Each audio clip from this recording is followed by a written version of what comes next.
For quite some time, wolves were the most common carnivores on the planet. They have since been dethroned by red foxes. This is no coincidence. Evolution has endowed foxes with remarkable abilities and extremely sharp senses. Their versatility allows them to adapt equally well to the human destruction of their natural habitats or the rigorous conditions of the mountains in winter.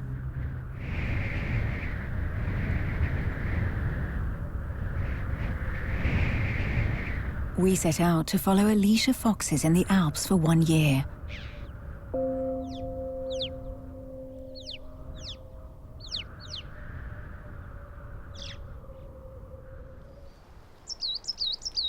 Mid-April. In the rocky chaos of a forest of larches perched at 1,800 meters, every animal thought that spring was finally back. They were fooled. Following a snowy winter, life seems to get in its own way. In the darkness of this cavity, the female has just given birth to 5 little balls of fur of 100 grams each. Still deaf and blind, the eyes and ears of the cubs won't open for another 10 days. The first 2 weeks, the only time the mother leaves them is to do her business outside the den.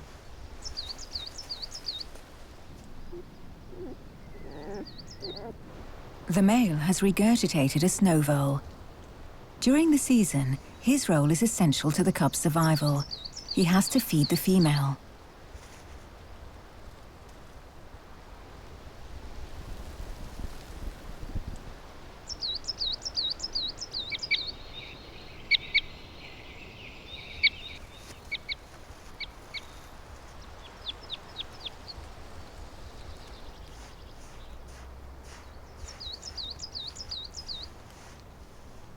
The female is back in front of the den.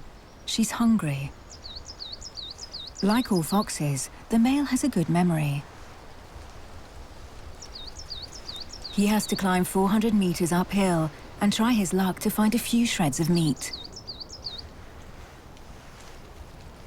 At an altitude of 2,200 meters, a young ibex couldn't survive the winter. The local corvids quickly spread the news, which entices all the scavengers of the mountain. But only the bones remain for this young bearded vulture.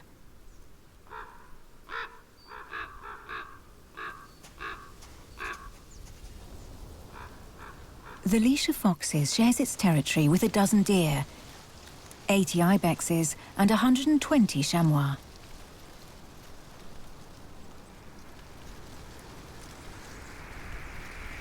No wonder there isn't anything left on the carcass, given how all the other animals have been feasting on it for 4 days.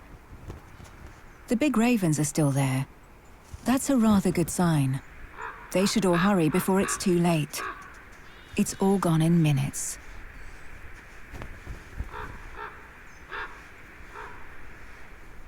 Perched and replete, the eagle stays in the vicinity.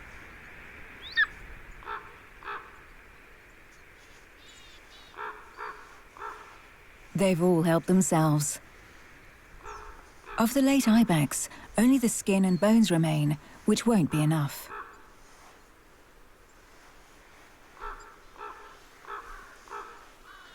The female will have to fast for another day, all the while suckling her babies.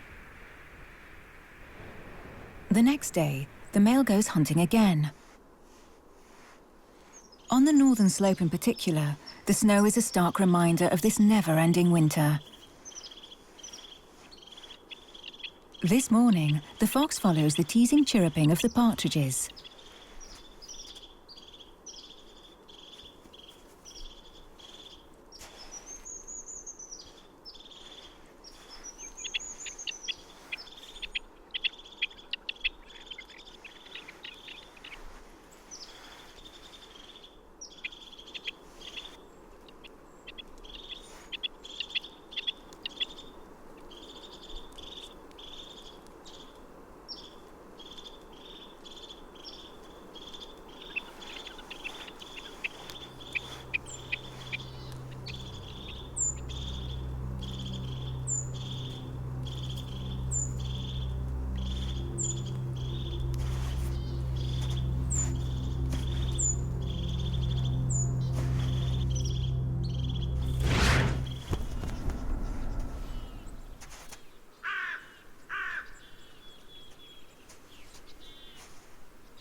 4 weeks have gone by.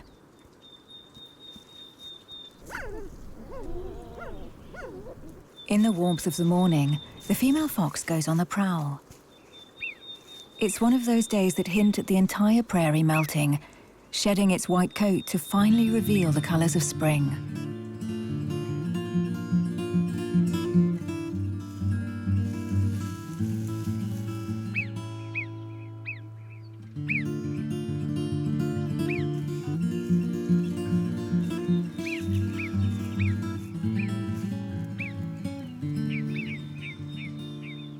She's travelled a whole kilometre this morning, catching 2 voles and a mouse.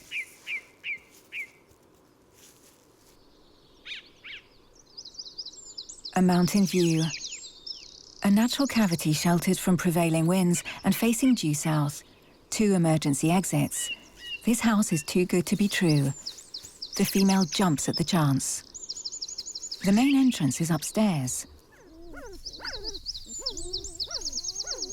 At this age, the fox cubs playfully battle for a mouthful of milk. The first served are always the same, meaning that they gain more weight than their siblings. This puny female is always behind. For these foxes, digging in this valley is a first. This new fox den suddenly makes life a lot more complicated for their neighbours, who have been using this remarkable underground network for generations. The problem isn't so much intruders occupying one of their summer homes, as the foxes considering the woodchucks as a convenient meal. For now, the woodchucks are so vigilant that the foxes of the leash prefer to bite into the carcass of a big ibex that fell from the overhanging cliff a week ago.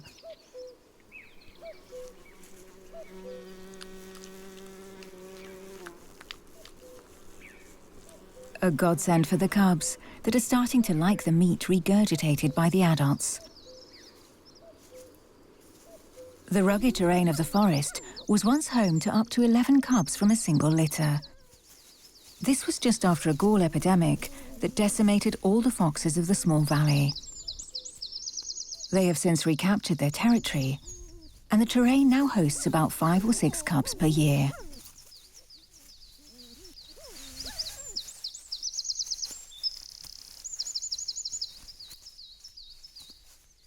The female moves away from the den in search of a little serenity.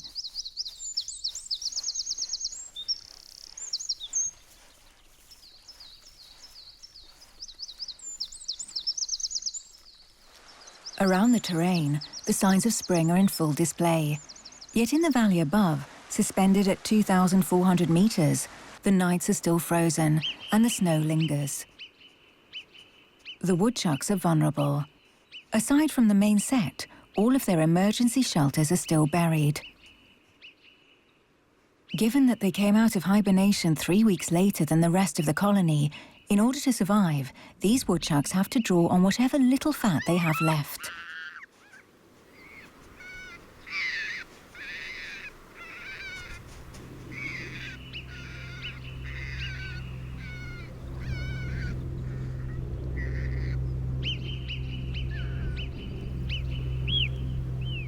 A standardized alarm system notifies the menace of a predator. A single whistle for a golden eagle, and multiple whistles for a fox.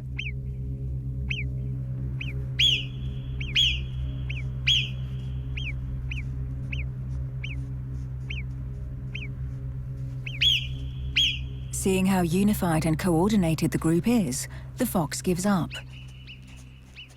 The wind has carried the danger alert along the entire descent that will lead him back to the dazzling greens of the forest of larches.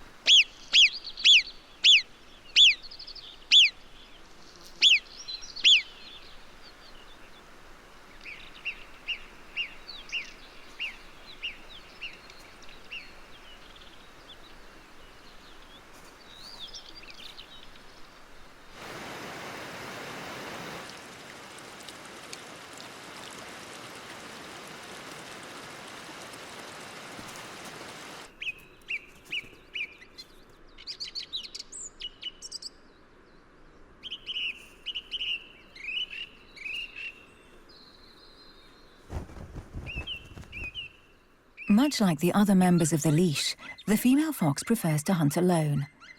With her remarkable sense of hearing, she's best at catching small prey rather than big ones.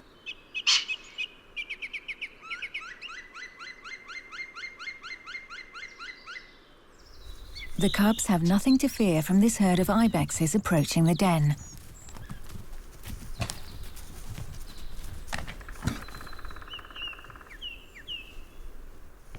For the ibexes, after the hardship comes the time of abundance. Every spring, the rise of fresh grass attracts the males and even intoxicates them.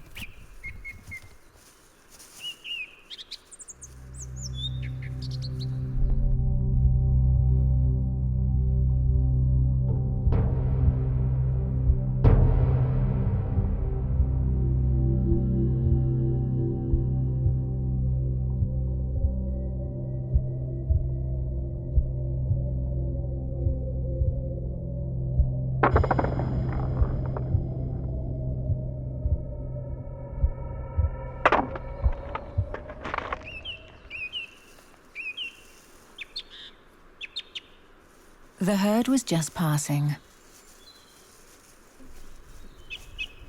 The den is located in the center of the living area, tucked between the stream to the south and the cliff to the north. The female doesn't wander outside of it.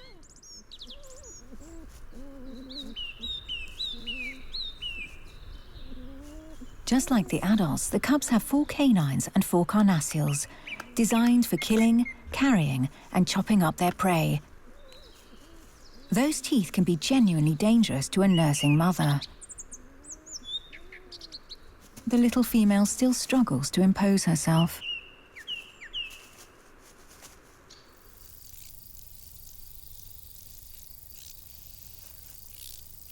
Mid-June. Now 8 weeks old, the recently weaned cubs demand more and more food. 2 other foxes take part in the feeding. They rarely come into contact and remain discreet. Where are the cubs? They're claiming their independence and enjoy taking naps scattered around the forest. The little female is fascinated by butterflies. Her sister is sleeping while her 3 brothers relax by the old larch tree. One of them plays catch with a vole that an adult has brought back.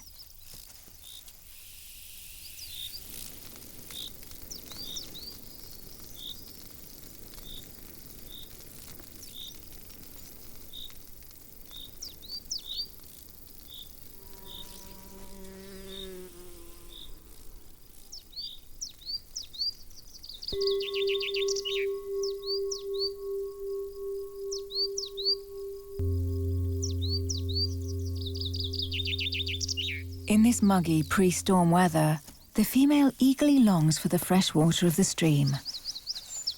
The 5 cubs are starting to assert their individual characters. While some are wary, the more courageous follow their mother to the meadow. Even though it's far from their headquarters that protect them from the dangers looming in the sky.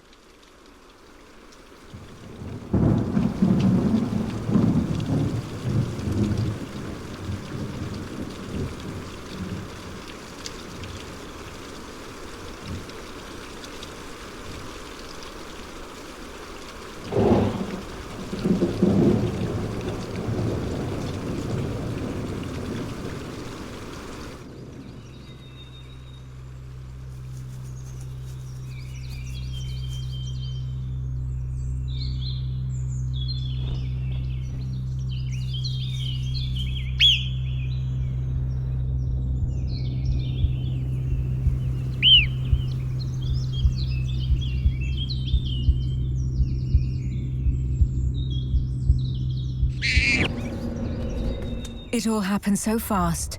In a lightning-quick, masterful nosedive, the eagle dug its claws into the cub. The cliff bordering the fox territory to the west is home to a couple of golden eagles with an eaglet to feed. Every so often, a fox ends up in the eagle's claws. This time, the master of the sky couldn't pass up the chance. As a result of a sunny spell, he spotted the small male from over a kilometre away. Now, only 4 cubs remain. They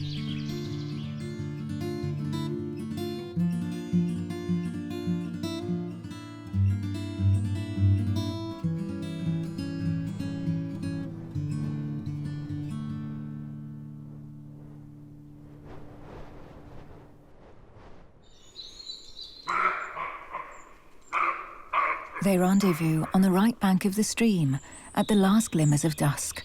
There they'll play until darkness falls. The cub's night will be deemed a success if the adults can regurgitate food.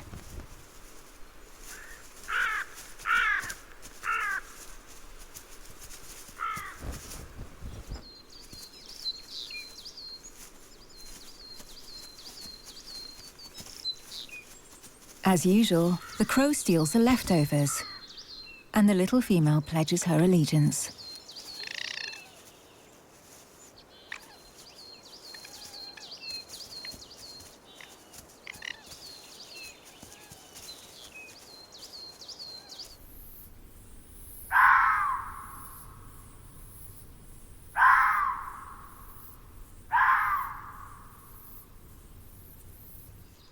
The beginning of July marks the baby woodchuck's first outings of the year. They must quickly learn about safety rules and the other laws that govern the community. But until they do, the babies have to rely on luck to overcome their heedlessness.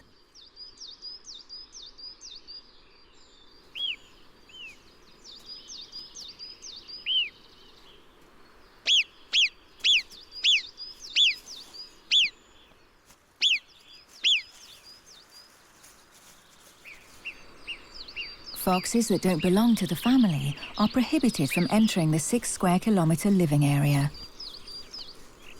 It features the den and a couple of resting spots, where the female no longer suckles the young.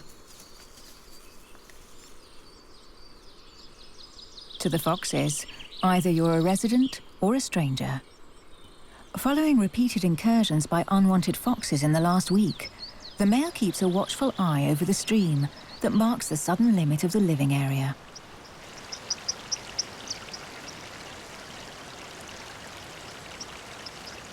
While on his guard, this vagrant fox crosses over the border.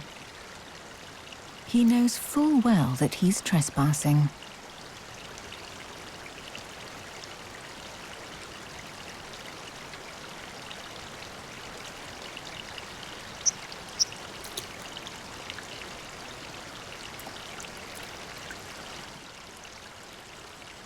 But having lived his life on the run, this fox has been through far more dangerous situations. The vagrant comes from a valley about 15 kilometers away, on the other side of the glacier.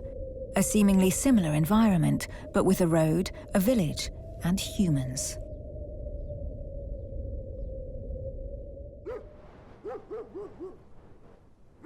From an early age, he learned to live close to these two-legged animals that dwell in houses smelling of food, and to be suspicious of the proximity of this dangerous creature.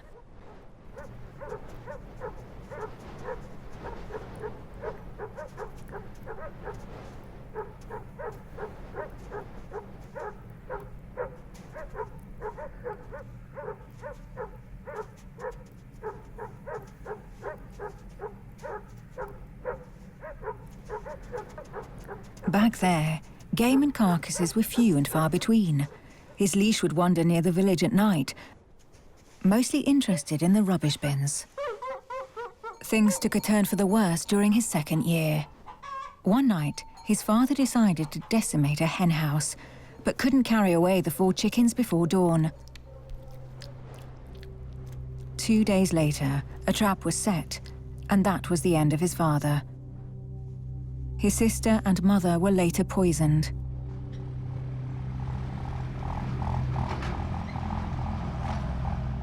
Only 2 of them remained.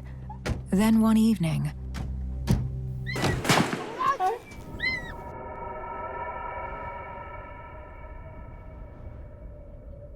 in the night, he headed towards the 3,000-meter-high pass.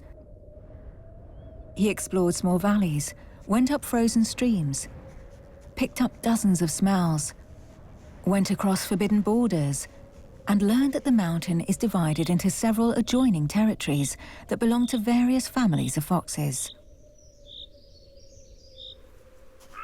Then one night, he found himself in the rugged terrain of the larch tree forest. He was still alive, but facing a new leash. Like 15% of foxes, he had become a nomad, a vagrant ready to move in the first available spot, but an individual with a much shorter life expectancy.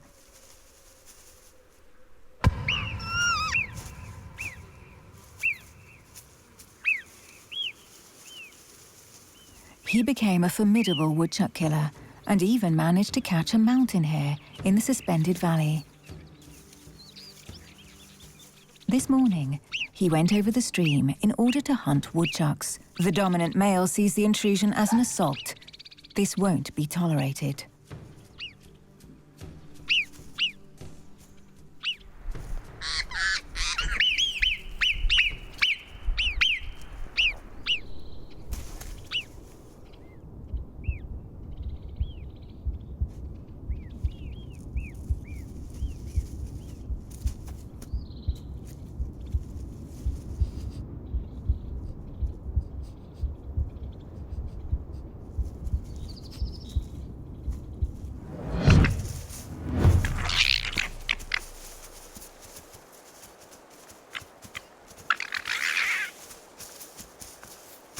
Hunted out of the leash's territory, the vagrant fox returns to the suspended valley.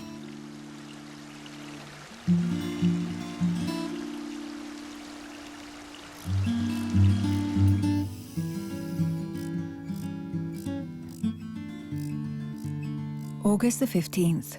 The 5-year-old and former dominant female that had given birth to 3 generations of cubs hadn't been seen in 2 weeks. Her time had come.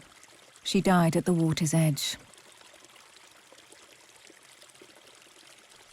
In captivity, foxes can live up to 20 years.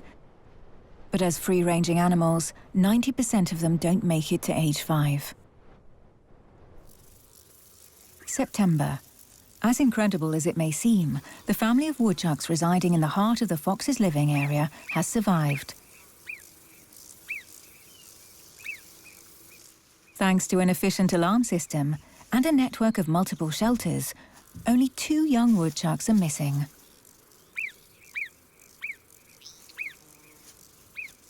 As time goes by, the days get shorter, heralding the end of summer. Fruits are in season, and everyone has to share.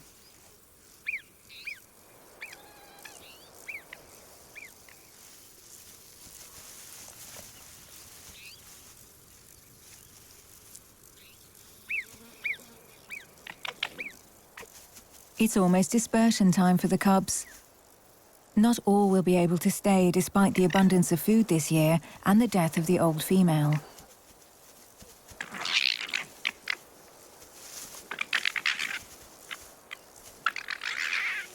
Internal tensions are rising. The line between playing and fighting is rapidly disappearing.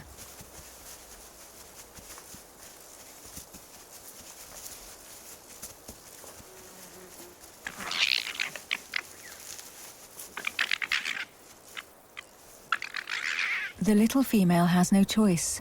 Whenever she takes on her siblings in these power struggles, she's always on the losing end and folds down her ears as a sign of submission.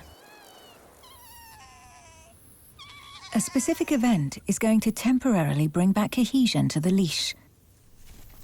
The air is electric, and the does are nervous.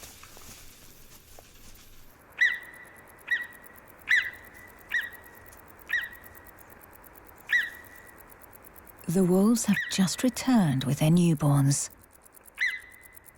This time, their new resting place happens to be on the fox's territory.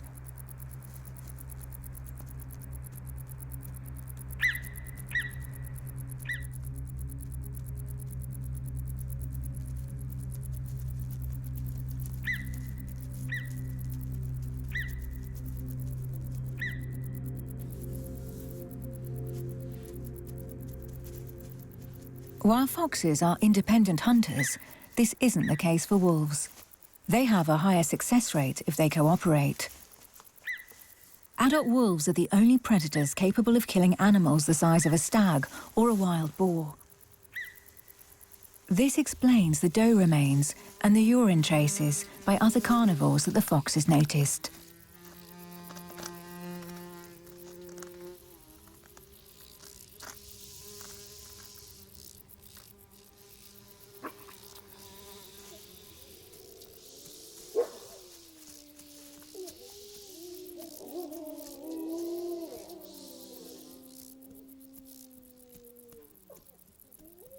Around this formidable canine, the foxes act with caution.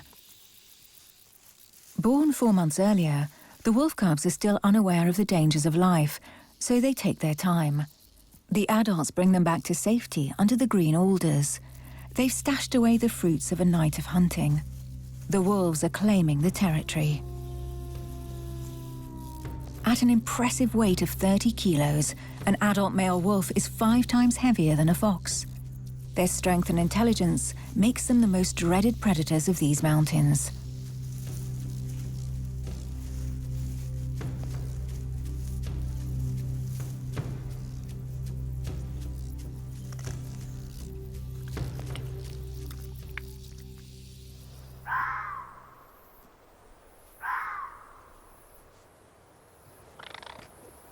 On the second day, the foxes wait until the pack goes hunting to feed on the leftovers.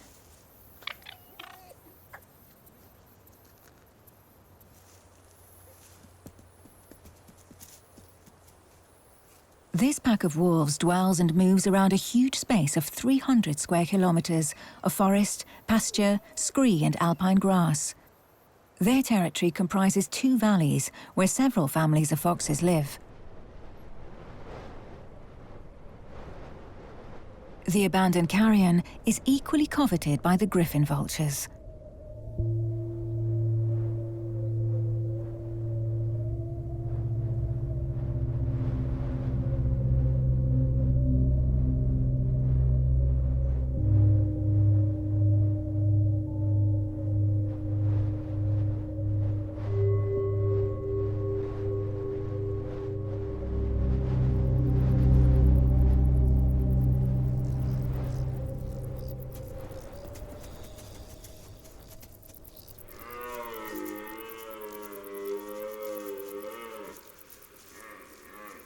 What do 2 adult foxes do when they cross paths?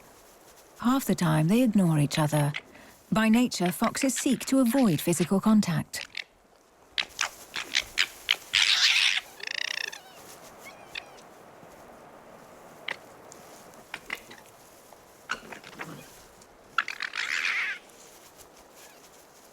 For once, the entire leash is here. In the tall grass, the long-established hierarchy is confirmed.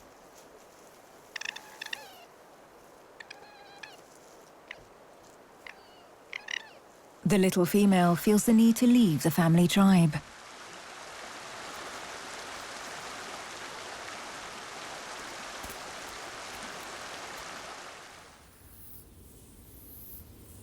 She spent the night alone on the other side of the stream. This is the first time she's found the courage to wander this far towards the suspended valley. Away from it all, the wolf cubs have found a new resting spot.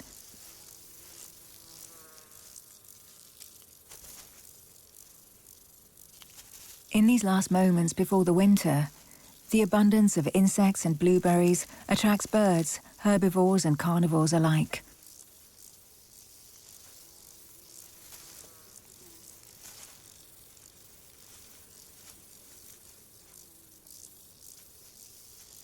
The weather is getting cooler by the day. Once the sun goes over the summit and the wind comes down from the glacier, the ground freezes.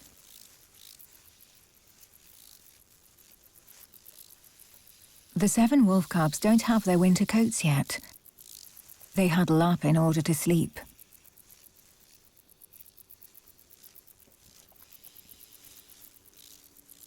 They all try to get to the middle, knowing this is the warmest spot.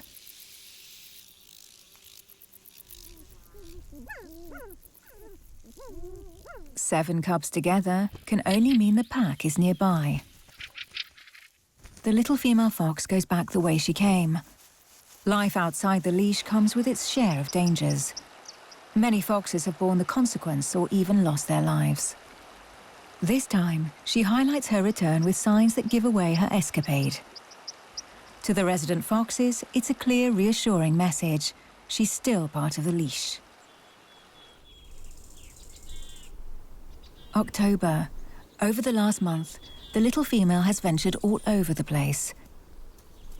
She's been to the Eagle's Cliff, to the 3,000-metre-high ridge, and even to the circus of Swiss pines, from which she only returned 3 days later.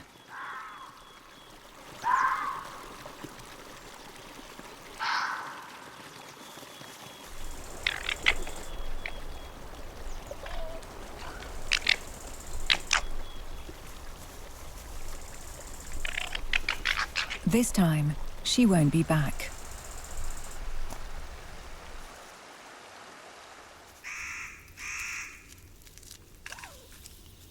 By midday, the rock and the carpet made of larch tree needles have captured the full warmth and delight of an autumn that refuses to give way to winter.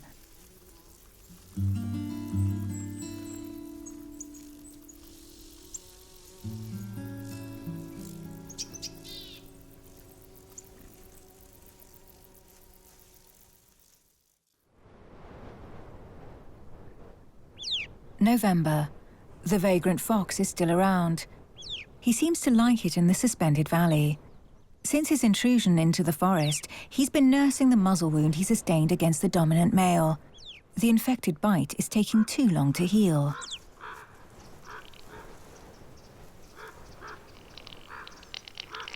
The lack of snow encourages every herbivore to store as much energy as possible.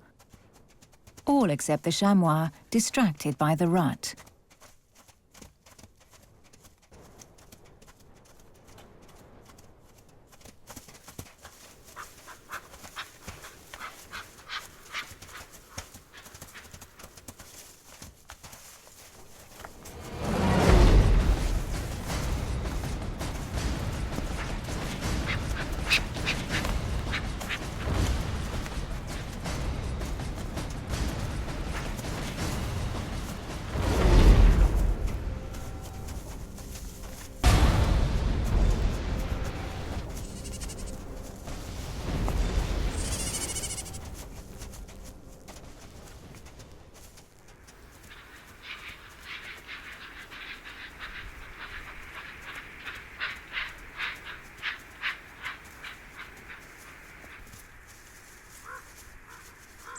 Following a masterful pursuit, a chamois has just chased away a rival to the brink of fox territory, an impressive 500 meters below.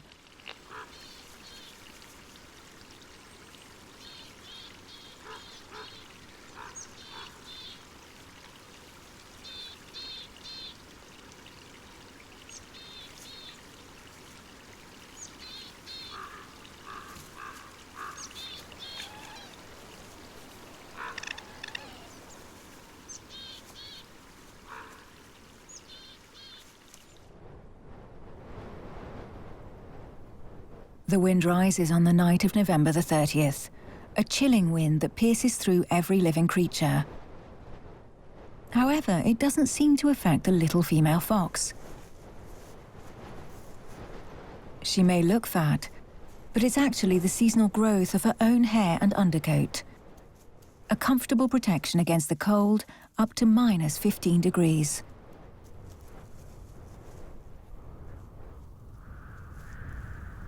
The ermine has turned white. The two relentless vole hunters come across and ignore each other.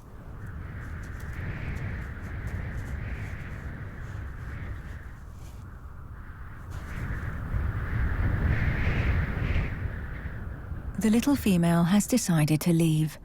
She couldn't find her place in the suspended valley. Was it because of the mood swings of the vagrant fox she inevitably kept seeing? Or the mating season that didn't pertain to her? Was it the lack of food that accentuated all rivalries? Or perhaps an irresistible desire to try her luck elsewhere? We'll never know. She leaves at the crack of dawn, goes across 2 passes, and disappears in the valley of the spruce trees, some 30 kilometers away. December the 15th. It's freezing cold on the southern slope at an altitude of 2,400 meters. This is no time for the vagrant fox to be choosy. There isn't a single carcass in the suspended valley, and all food hiding spots are empty.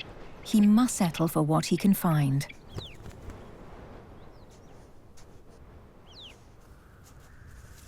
Over the granite, he uses his tail as a balancing pole, defying heights, climbing up frozen corridors. The majesty of the mountain has been in full display in the suspended valley for thousands of years. The rock ptarmigans never leave this higher ground. They survived the last ice age and are still here.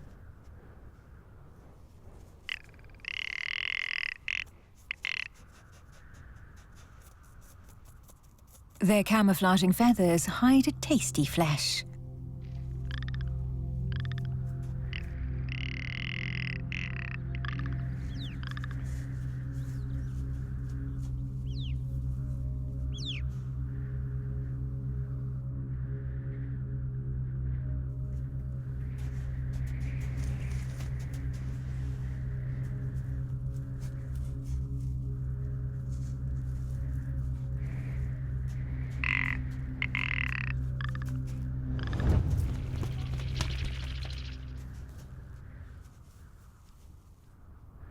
For the past 2 months, under the protection of the Earth itself, the woodchucks have been hibernating. Occasionally, the biological clock telling them to come out for spring goes out of whack, and a woodchuck awakes in the middle of winter for a couple of hours.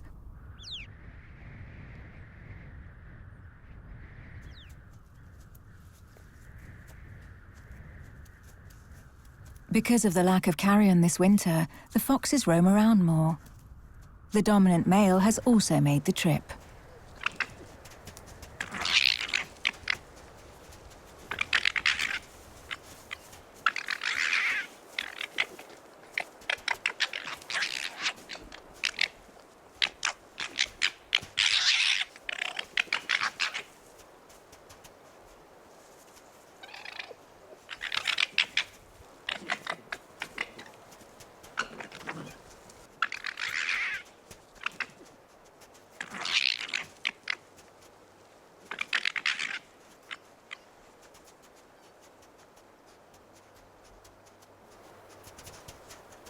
The vagrant is determined to call this home and to keep his prey.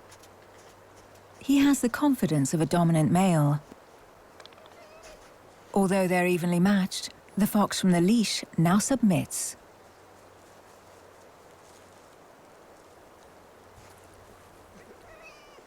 The vagrant retrieves the woodchuck he'd caught earlier in the morning and hastily covered in snow.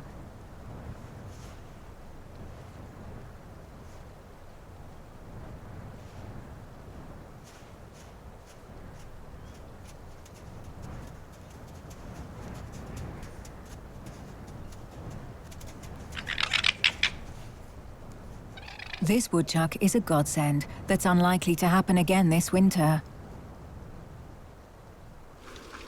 In the last few years, climate change has resulted in more frequent mild spells in winter and floods in summer. The mountain wind has been blowing since yesterday and destabilizes the snowy slopes.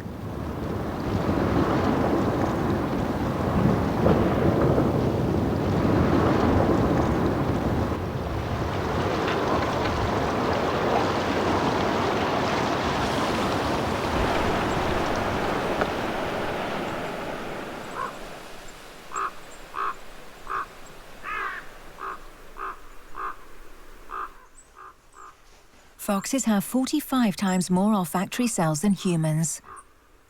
This hyper-developed sense of smell allows them to locate a dead animal buried under a meter of snow after an avalanche.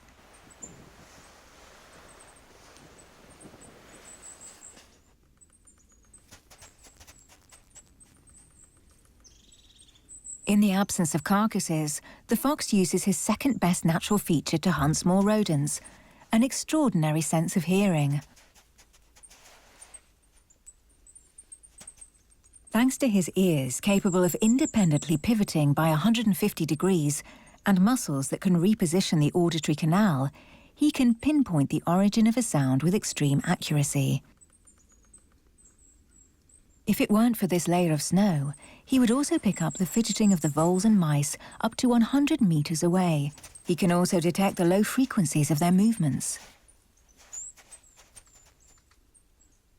But the fox has more than one trick up his sleeve to catch the field mice and voles that hide under the snow in winter.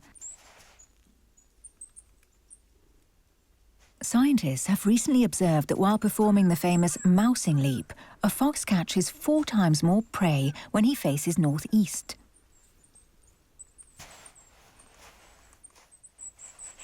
As extraordinary as it may seem, thanks to a protein located in the retina, foxes are believed to use the geomagnetic field to gauge their exact jumping distance.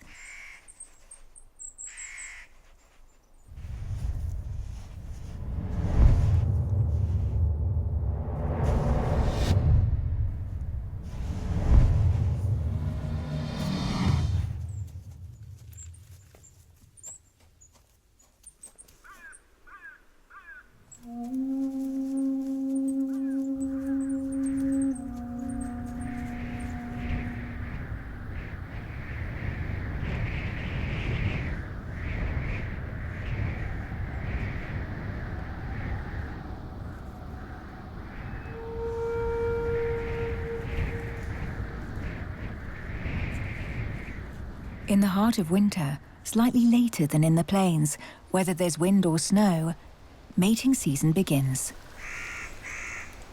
2 other males in heat avoid a fight and return to the forest. Only the vagrant remains.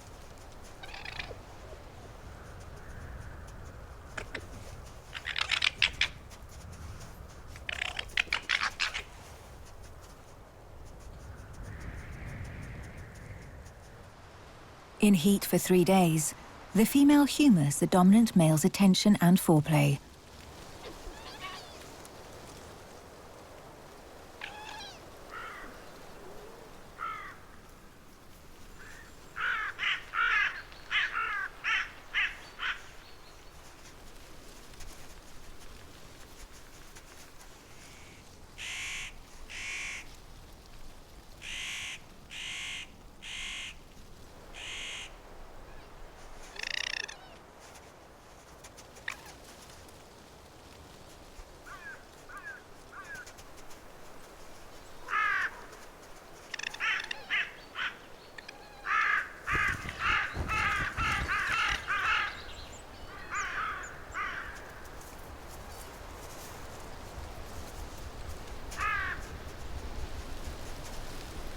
Since the female mates with several partners, the dominant male won't necessarily be the father of the next litter.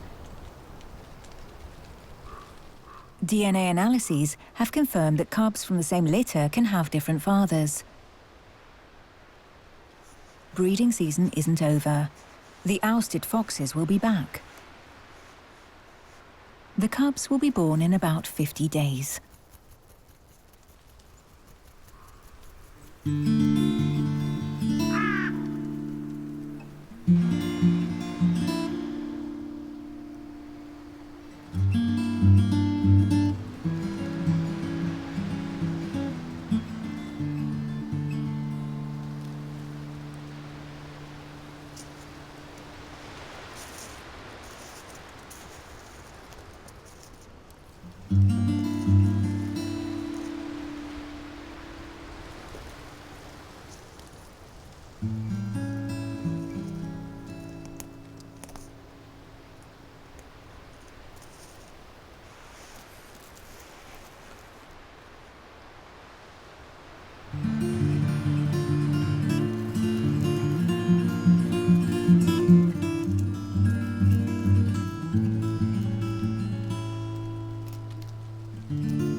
Some winters are so harsh that chamois and ibexes are killed every day.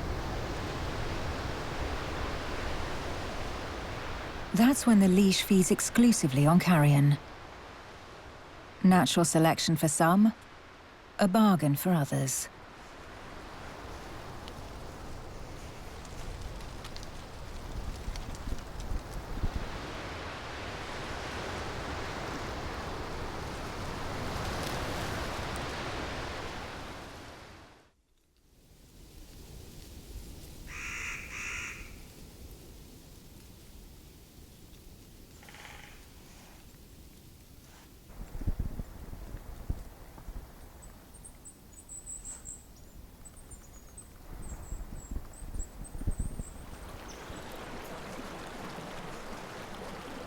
A fox must find at least 2 kilos of food every week. This evening, a suspicious scent entices the vagrant fox to this ridge still bathed in sunlight. In winter, the suspended valley resembles the Arctic. A raking light colours the rare few that venture this far. The wolves.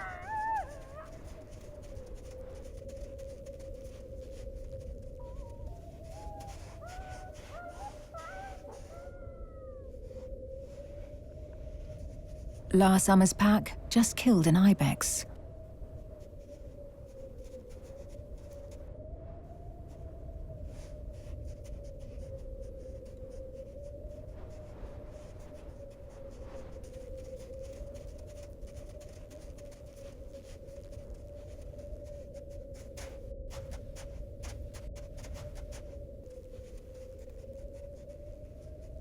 They leave. Group hunting comes with a few perks.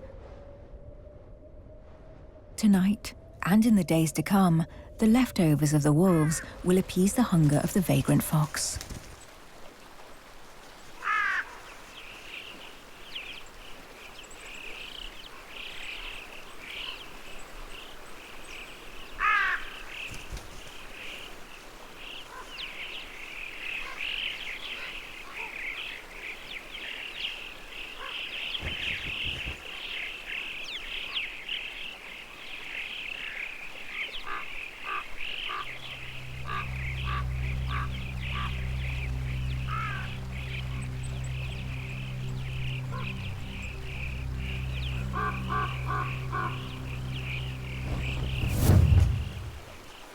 Startled by the master of the sky, the fox has to look menacing by raising his fur and tail.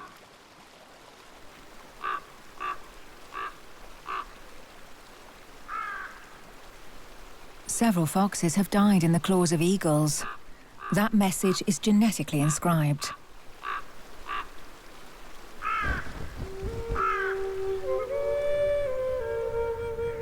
Winter is coming to an end. This story has been repeating itself for thousands of years, yet it's never the same. Thanks to their hyper-developed senses, the foxes of the leash will be able to take on another cycle of seasons. Their remarkable abilities have allowed their species to prosper in the most diverse habitats, including urban settings, so much so that they've become the most widespread carnivores in the world. The weight of the ridges, the frozen lake, and the gorge of a dozen lairs will become the future living area of the vagrant fox.